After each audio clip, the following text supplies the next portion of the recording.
The achievement gap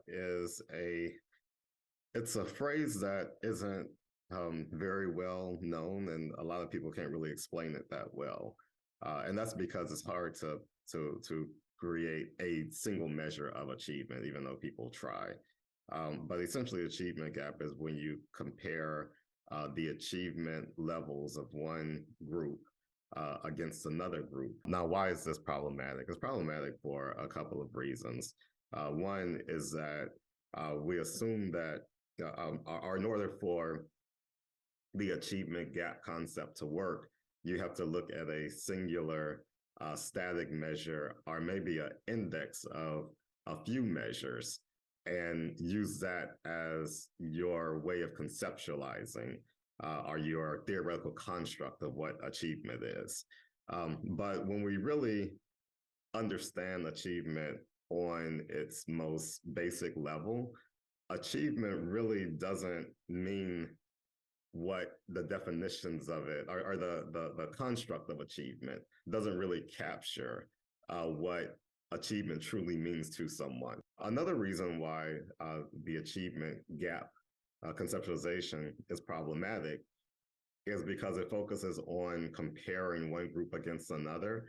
And so you set kind of this standard or this normalization around one group, typically the group that has more social power, those who have benefited from long-standing disparities. And so you create a situation where they become the measure by which other groups are said they need to aspire to.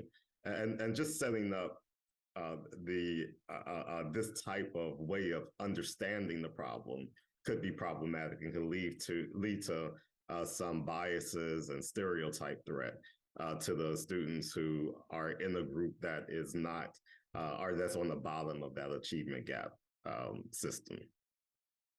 The achievement gap is a way of looking at differences, mostly focusing on standardized test scores and looking at differences in the levels of those scores between white and Black students, white and Latinx students, and also students who are migrants or immigrants and their white counterparts. And it says, okay, here are these students, and when we factor in certain things, sometimes we factor in for class. Sometimes we factor in location and we say there's a gap between these two students on how they're performing on these test scores. And we need to solve this achievement gap so that all of our students are performing around the same levels when factoring in those other aspects. And it tries to say that there's a problem, and it doesn't quite locate the problem. It just says that there's a problem because of these racialized differences, and that we have to fix it through educational policy or through other kinds of means that often end up hurting these students, because when we say, okay, well, these students are low performing and these students are high performing, there's something wrong in these students or in these students' upbringing or in these students' backgrounds. And so the achievement gap is one way of really problematically looking at one factor, which is test scores, and drawing a lot of conclusions based on that data without really looking at the larger landscape of why it may be that we're seeing these scores and these differences in these scores. So it places a blame on the student rather than the system because of this focus that you have on the student. The achievement gap, typically it doesn't ask why, it just shows you what. And so it has these two measures. One measure is above the other. One group is lower than the other. And so it becomes the onus is on that group to find a way to lift up, to be where this other group is. It doesn't look at both groups as problematic. In fact, it looks at the group at the top as being the standard. So it's almost this assumption that they've done everything right and the group at the bottom has done something wrong. And so we need them to do the right thing in order to catch up. When both groups are affected by a larger system. So in some cases, the score at the top may be inflated based on racism and other structural problems. And so both numbers should be seen as some problems associated with it. If we look at something like the SAT, the achievement gap in the SAT, sometimes that number at the top is inflated because of, most of the time, the number at the top is inflated not because one group has achieved more than the other group, but one group has more access to testing prep processes and materials that are very, very costly. So that is where the group at the bottom isn't necessarily doing anything wrong, because with them, you may have a more natural way of understanding what the SAT score really means, what it's supposed to be capturing.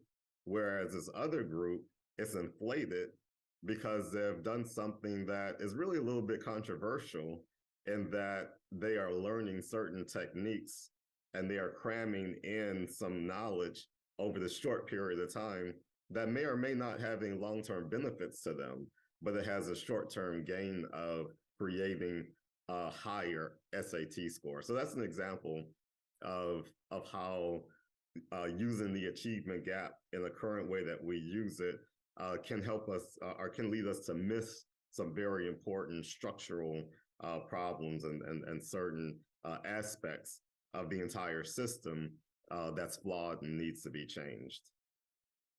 So when we look at the achievement gap and looking at specifically this limited data between scores, between test scores, people often draw conclusions that there's something inherently wrong with the student rather than there's something inherently wrong with the system.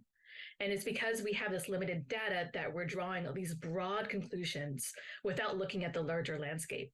And so when you do something like you look at the test scores and you say, well, these students, these low performing students, who often are overwhelmingly students of color or overwhelmingly Black students, are low performing, we need to put them in some kind of remediation in order to fix this student and in order to change something about how they're performing on these test scores.